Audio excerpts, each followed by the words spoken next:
Today is July 14th, 2020, and here we have Ms. Helen Cho for the Houston Asian American Archive Special COVID-19 Project. Welcome, Ms. Cho, and thank you so much for agreeing to take this interview with us. Starting off, would you like to briefly introduce yourself? Sure. My name is Helen Cho. I was born and raised in Houston, and I have lived in different parts of the world.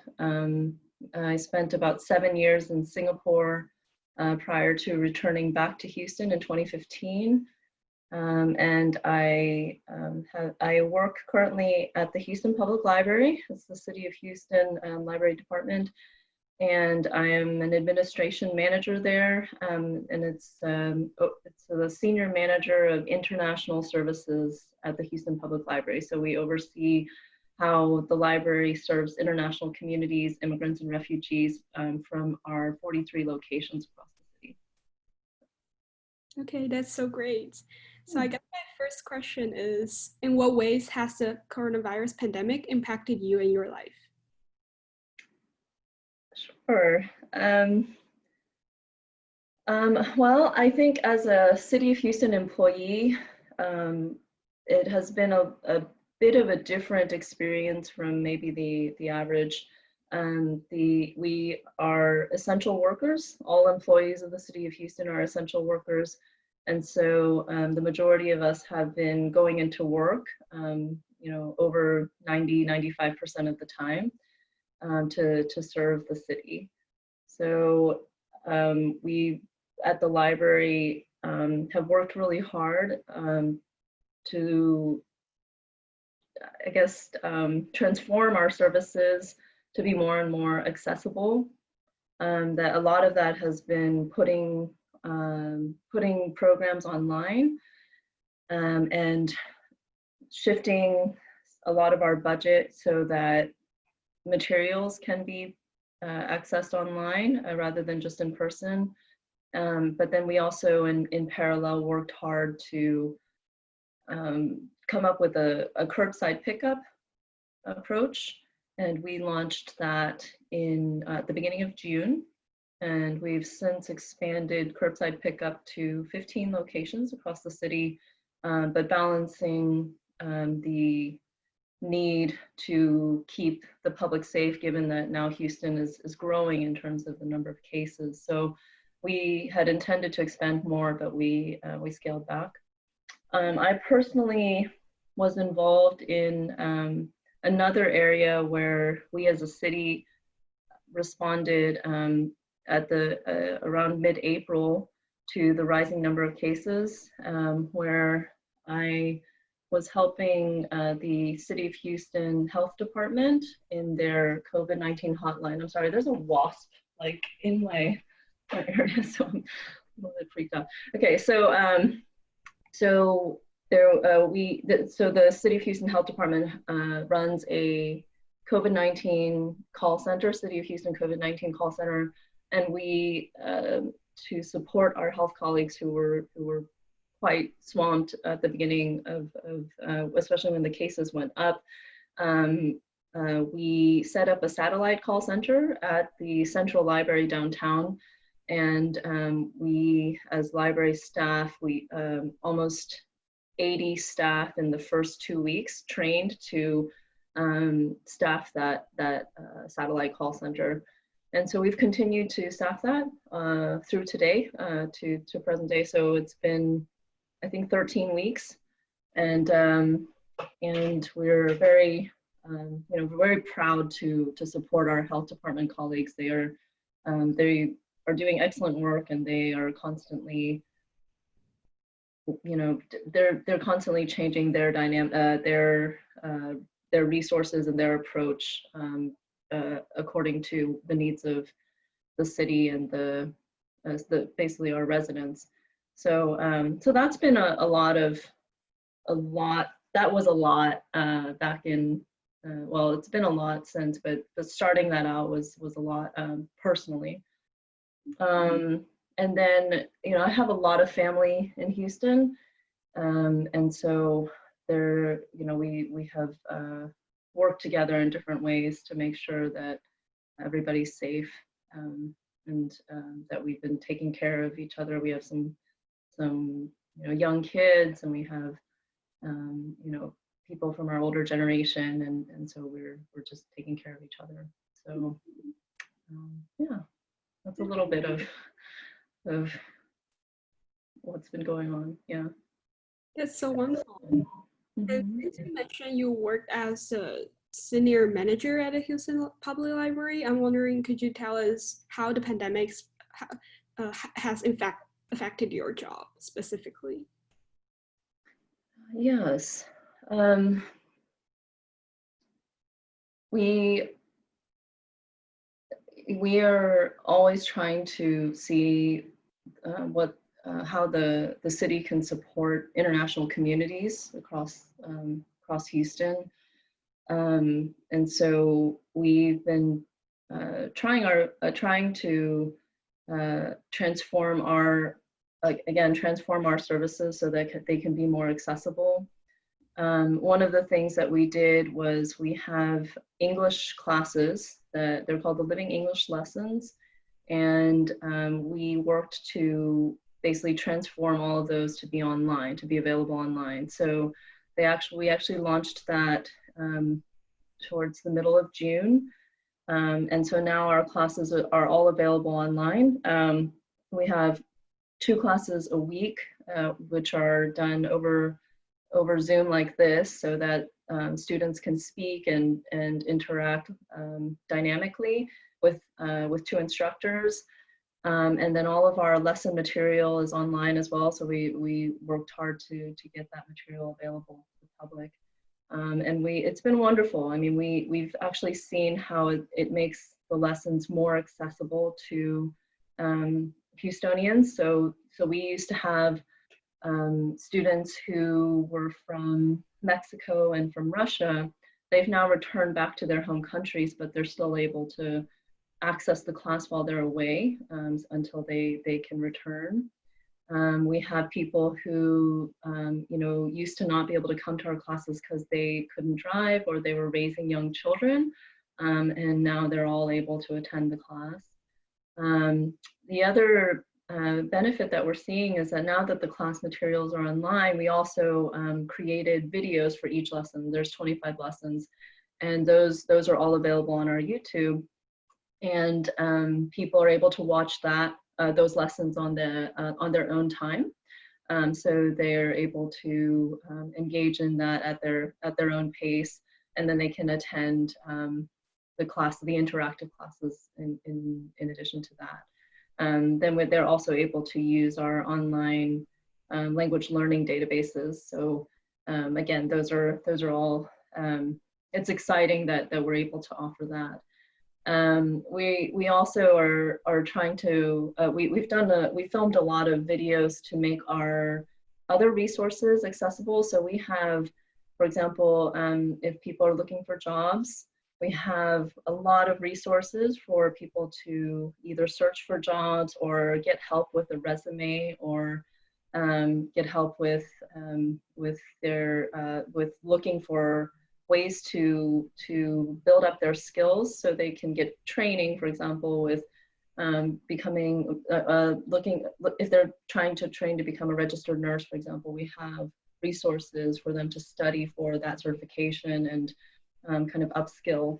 Or we have other types of resources such as learning Adobe, the Adobe Suite, and so you can learn all of that online for free. And so what we've tried to do is translate an introduction to some of those resources into various languages. So Vietnamese or Urdu or Chinese. So we've been trying to make those easier to navigate, because we do have a lot of resources. So even though we were not able to meet in person the way we love to, we're working hard again to try and make people aware of what we have, and then also make them more accessible.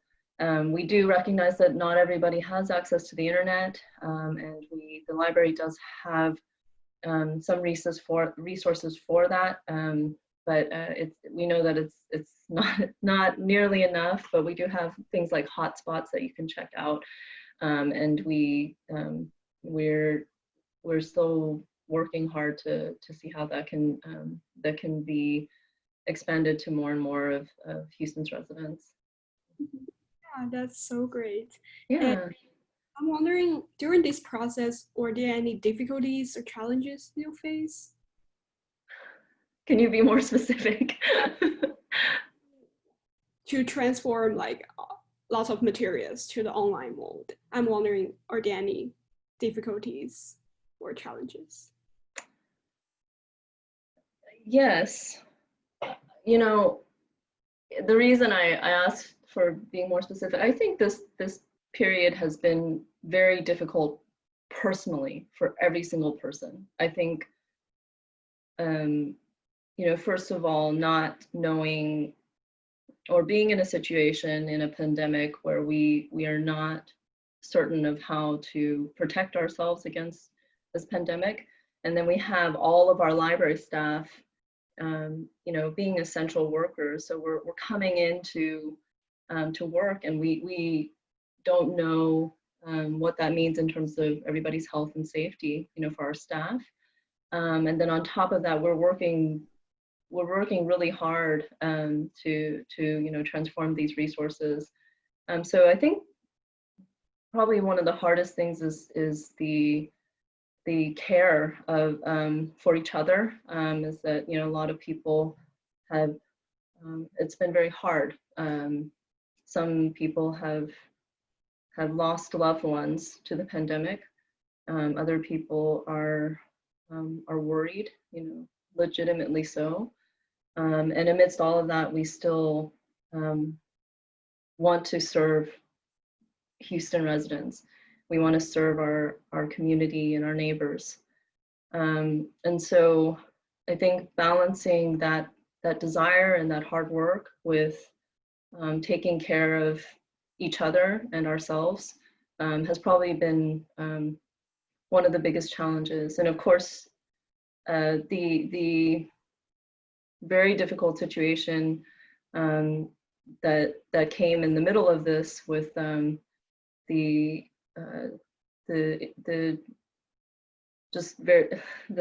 situations with Ahmaud Arbery and Breonna Taylor and Mr. Floyd and so many others amidst this time.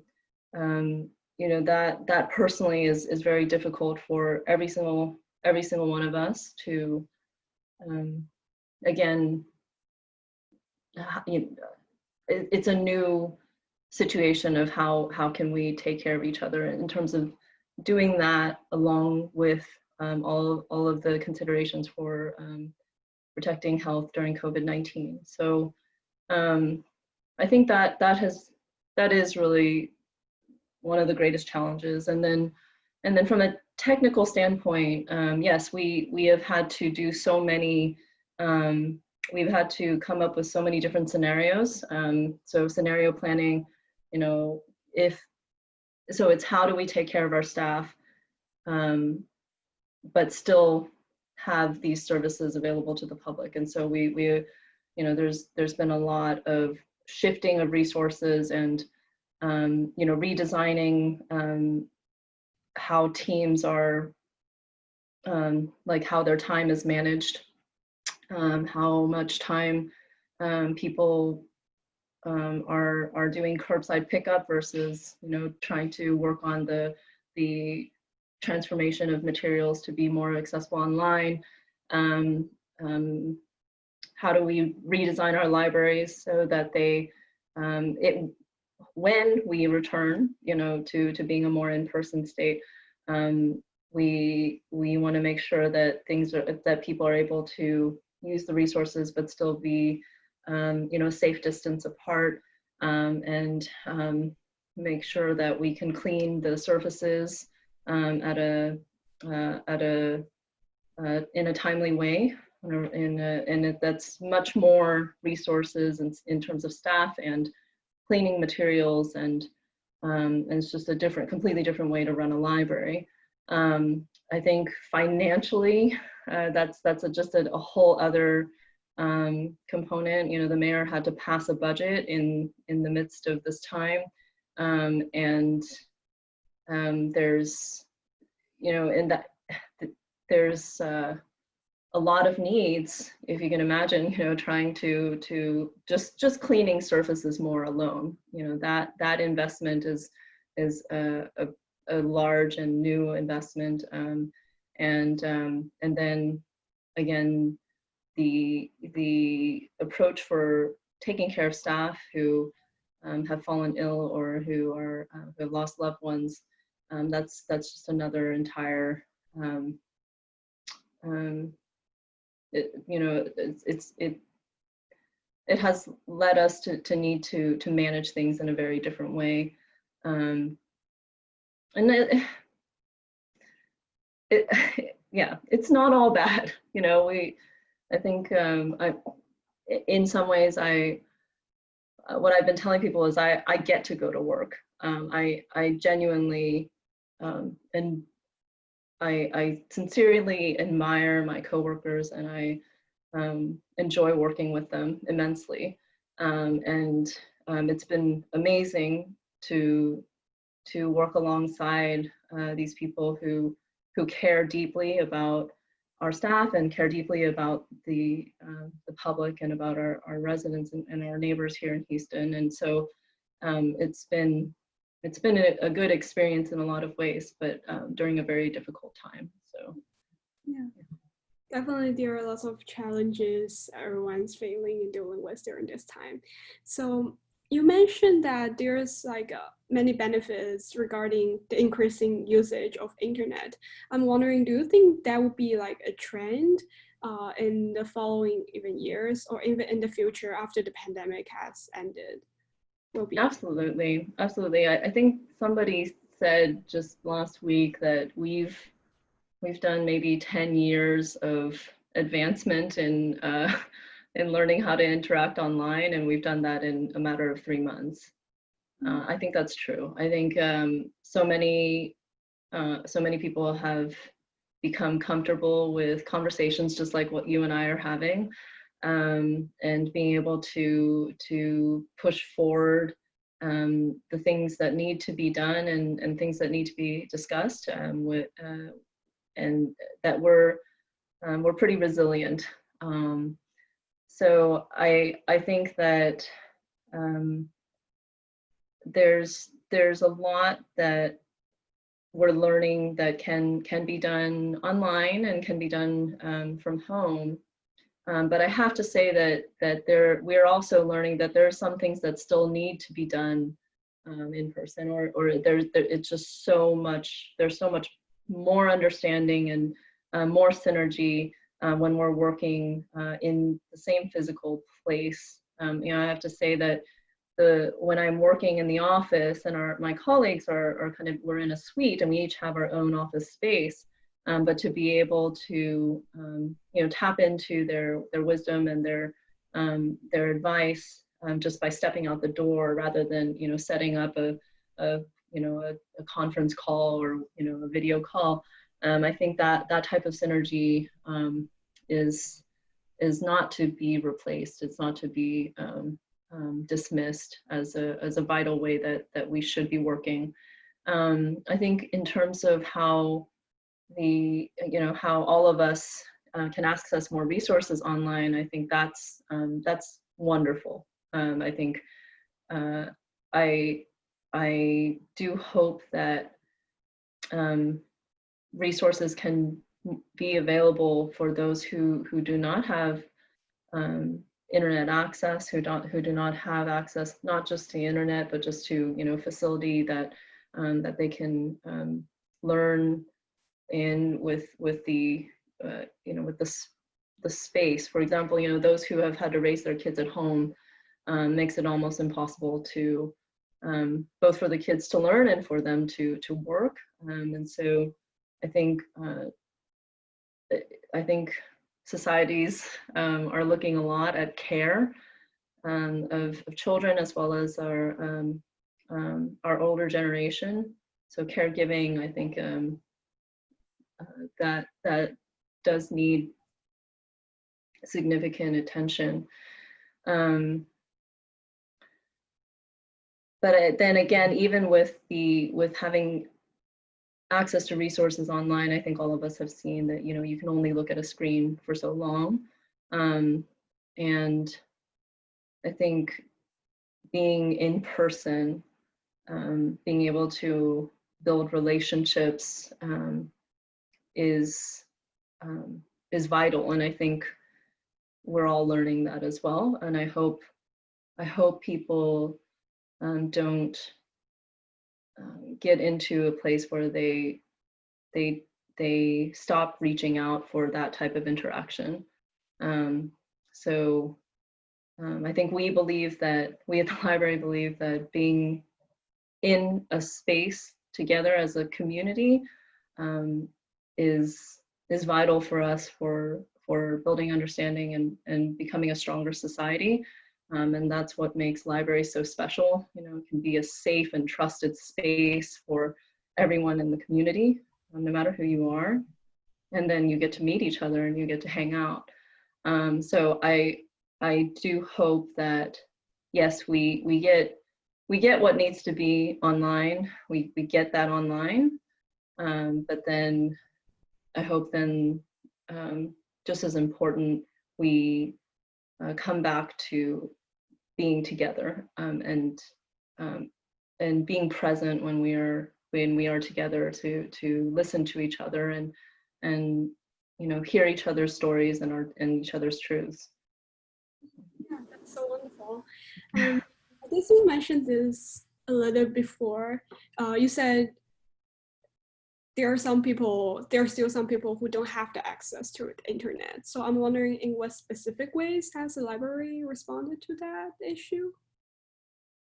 It's been difficult because, you know, for example, some people have started to use our parking lots and just sort of sitting there, but that can be dangerous because essentially, you know, you have people gathering gathering together, and that's not safe. And we do have a hotspot program, so a wireless hotspot program, and it's amazing program where you literally can, you know, you can check out a little Wi-Fi hotspot for 3 weeks at a time, and so a lot of people have had the opportunity to use those, but we don't have enough. You know, we only have a few hundred for the entire city of Houston. So we are in need of resources to get more of those out there. So I think there are some ideas that we've been exploring. We do have a mobile bus unit, and that has been putting on summer camps, even amidst the situation. They've been basically giving out kits that people can access from home, or they can use at home, and then the bus itself is equipped with Wi-Fi when there's an opportunity again for people to be in the same space. But yes, we wish we could do more, and we're working on it. We've applied for some grants, and we've been awarded some opportunities, but yeah, we're working on it. Yeah, that's great. And during this pandemic, there's an increase in public demand for resources at the library, like whether online or in other ways. Can you repeat it? Sorry, you were coming in and out. Oh, during the pandemic, there's an increase in public demands for the resources in the library. We know that we know that our customers have been asking us to open throughout this time, and so we know that there is a desire for those resources, and again, that's why we've been pushing so hard to get them at least online. So I do think, yes, people have been they need the library's resources, and there's so many wonderful resources again that are free and good for all ages. So yes, on our on our comments and the comments that come in from customers that everybody is asking. But I think but everybody understands that this is a difficult situation. So we appreciate everybody's patience. But again, we're just trying to do as much as we can, but keep people safe and keep Houston safe. We just, even with curbside pickup, you can imagine, like, it's we have our staff going in and out into the parking lot with cars driving around, and so that's just another layer of safety that needs to be managed. And it's so hot outside, and so people are needing to, but they're needing to still wear extra layers of protection to protect against COVID, but then at the same time, they need to protect against dehydration and heat exhaustion. So we're doing our best. Yeah. Yeah, absolutely. And going back to the call center you mentioned at the beginning of the interview, I'm wondering, could you tell us more about what specifically you've done, like, during that? Mm-hmm. Mm-hmm. So yes, the call center is a way for Houstonians to get tested for COVID-19 regardless of your symptoms and your health profile. So the mayor opened that up mid-April, I believe it was April 12th, and the city operates 2 testing sites at Del Mar and Butler stadiums. And then each week there are mobile stations that also offer that, and it's up to a few hundred tests a day. And then after they reach that capacity, then they close for the day. The call center gives out the identification number that you need in order to get the test. And on top of that, the call center exists to field any questions that you may have about the disease, or for employers that have questions about how they might reopen and take care of their staff. There's also questions from, or there's, it's a line that some doctors and medical professionals call into to report what they're experiencing. So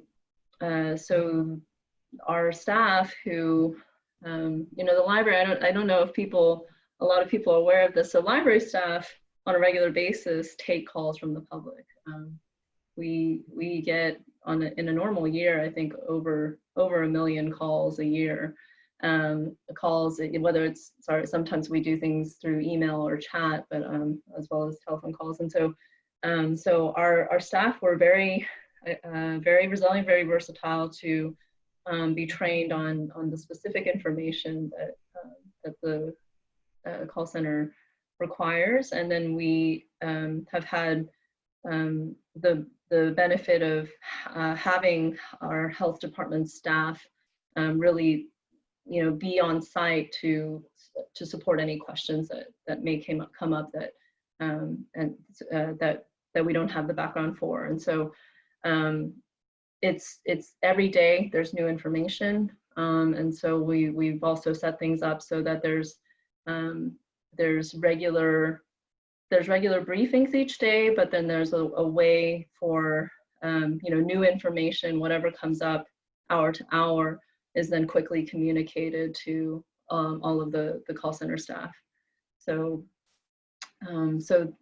you can imagine that requires a lot of coordination. I mean, even getting the phones set up in our central library was a process, because there's specific types of phones and they're specifically configured. So yeah, I mean, I think the library has been happy to try and learn new things, but again, to do what was really vital for our city, getting the right information out there. I think so. the library has also been doing research about COVID-19 in partnership with the health department as well. So there's several staff who are doing that type of work. Yeah. Yeah, that's great to hear. We really appreciate your efforts in helping the Houston community. Oh, And is that initiative still going on right now, or which one? the call center? The call center is continuing. I think as long as COVID-19 is an issue, I think the COVID-19 call center will continue. The health department is really, they're manning the bulk of the phones, and they have hired a lot of staff recently. They're continuing to hire in order to staff those phones actually at the George R. Brown Convention Center. So they've set up a center there, and then the library just hosts a satellite center. Actually, and the Parks Department also hosts a small satellite center. So the city has tried to come together. It's been an honor, honestly. It's been really, really a good experience to work together. And how do you feel about being part of the call center initiative? I'm very thankful. It's good work. It's meaningful work. It came out of an existing partnership that we had with the health department. International Services Group specifically had been working with a group in the health department, and this conversation came from that relationship. I feel very fortunate that the departments had that relationship, it wasn't the first idea actually that we tried. There were other ideas that the health department, you can imagine the health department had so many things that suddenly happened when this pandemic arose. And so there were other ideas that they approached the library for to ask for our help, and it was just an open conversation, and it was I think everybody at the library is glad that we have that kind of collaborative and open relationship to be able to develop what's needed, kind of quickly, and to call on each other when help is needed. Again, I feel very fortunate to be part of that, to be part of being able to do something that helps people, helps the community. Okay, and let's switch gears a little bit. So during this pandemic, what do you learn about yourself? I learned about myself. Or your life, or your family. Oh, so many things.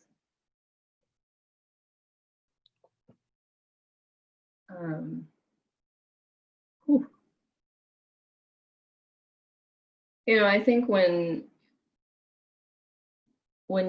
you're in a situation that has suddenly such a, like, all the routines are gone, all the structure is gone, and you are kind of given space to just sort of naturally bring forth sort of whatever it is that you are feeling or you think is best for the situation. It's like you had like a way to do things, and then suddenly it opens up. So I've learned a lot about my motivations for what I used to think were natural in my routine, and I think being able to reflect on why I I guess had a tendency to stop certain routines and to continue others. I think that's one. I think you know, I'm somebody who is quite okay with a lot of time to myself, introverted, but I'm also very social. And what's been very special during this time is the opportunity to connect with people from all over the world, that we weren't connecting prior to this, but now we are, and we're connecting regularly, and we're supporting each other, and we're learning from each other, and I think I learned the value of having time and space, and having and building that regularly into my life, so that I'm adequately processing you know, what's going on in my life, adequately giving time to reflect on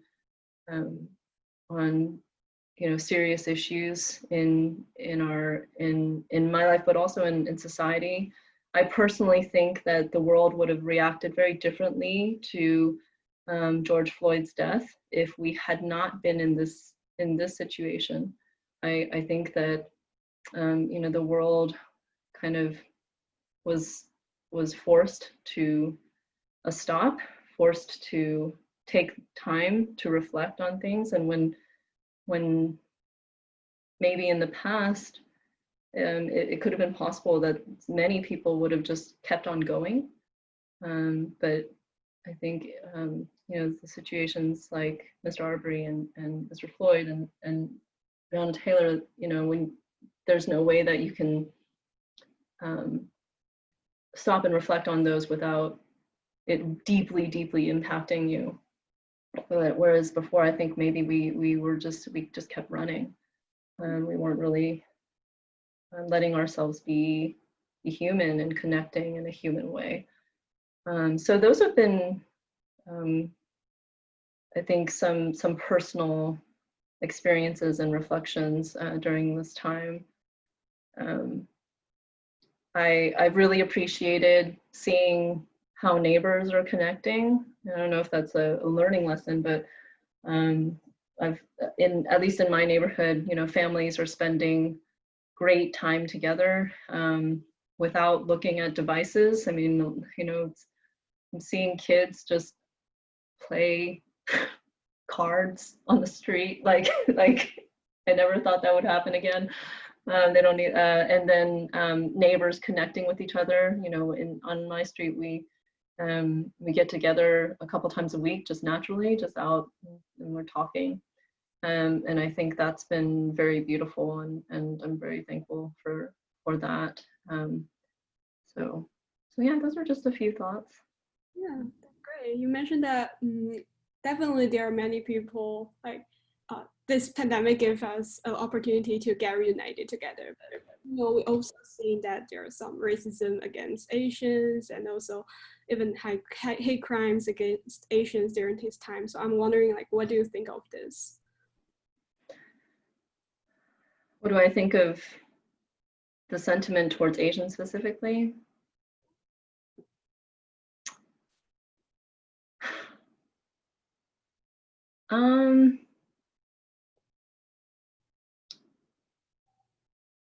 You know, I think people should take seriously you know, little insults that they think are not a big deal, but really indicate something much deeper. You know, saying things like Kung Flu may seem like just a joke, but if you really ask that person, if that person asks him or herself what is really going on underneath that comment, you know, there's a need to want to understand people. You know, we need to value each and every person, and not move into a mentality where we're categorizing and we're glazing over people's lives based on, you know, our own opinion and our own experience. I think there's many reasons why people treat others badly. I think there's many reasons that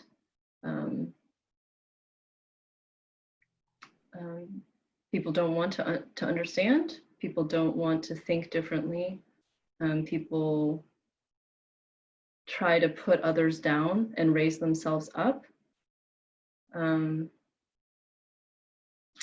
I would, you know, it starts with each person being humble enough to, or just whether they want to look at themselves with humility, rather than just charging forth, assuming that they're right, and not taking the time each day or you know, after each decision to reflect on whether you know, they're really opening themselves up at all to being wrong. So, you know, when we get into situations where there's a lot of uncertainty, I think we do things to make us feel strong, you know, and that sometimes means pushing other people down, or it means walling ourselves up, to not listen to criticism or listen to other people's opinions, and that's a dangerous thing. But I will say, you know, we all do it. I do it, and I think people. It just comes down to each person, you know. At the end of the day, they're responsible for their own actions and their own, the way that they handle each situation. That being said, yes, there are plenty of things that we can do on a systemic level, which you know, educates others and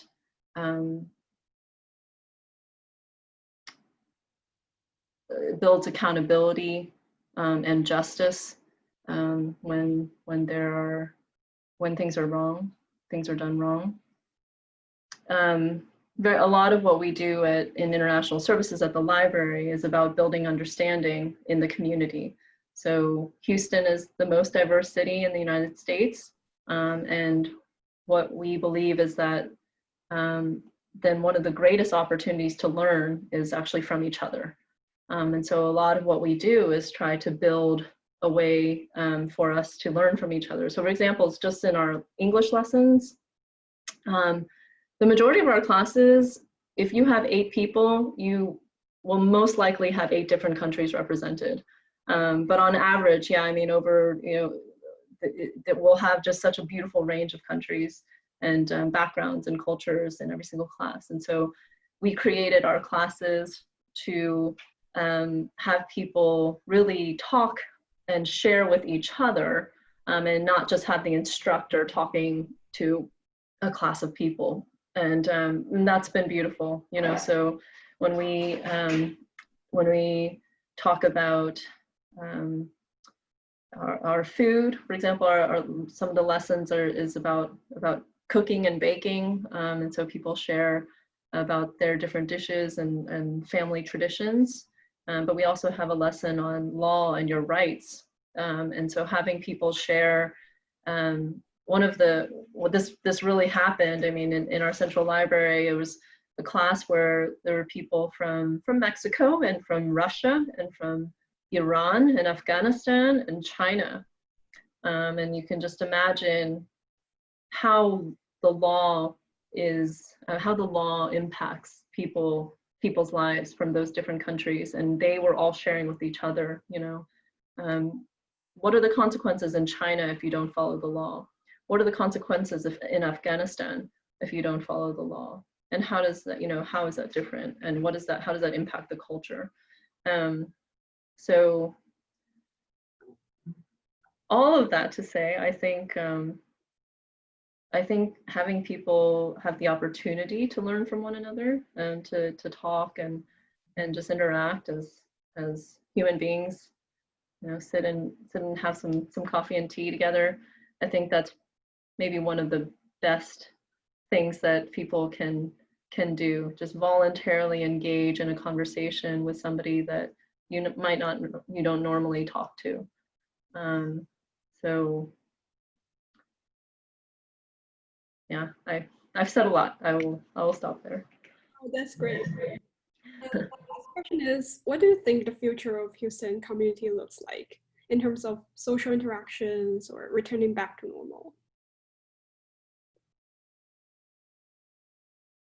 That's hard to say. I would, you know, one thing I've been very aware of when you're basically staying at home, your knowledge base of what's going on is based on the people you normally connect with, right? And normally those people are people that you agree with, you know. So in my circle, the majority of people believe that wearing masks is a given.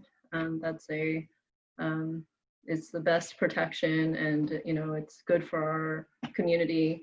But as we've seen, there's lots of people who don't agree, and they believe there's other ways to move forward as a community. And so I'm just saying that I don't have a good gauge on what does the majority think, and that's you know, and I guess we'll see. I mean, I voted today. I hope that everybody went out and voted, and that they will go and vote, so that we can better understand, you know, how each of us feels. I think another thing that I would put a plug for is people should fill out the census. If you haven't filled out the census, go and fill out the census. Go tell your friends and your family to go fill out the census if you live in America. I think that I've always, so I'm a Houston native, right? So I was born here. I was gone for 15 years, but I came back. Like, I still genuinely love Houston, and I think our diversity is one of the greatest things that we have. You know, Steven Kleinberg at Rice has been telling us for over 20 years that Houston is the future of America. Like, Houston is currently, our demographics are what the US will be in 20 years. And so I think Houston stands to be a beautiful model for, and an example for the rest of the country, that we can have differences, but we live in harmony, and we respect one another, we work together. I don't think that's going to change after this pandemic. I hope that it grows stronger.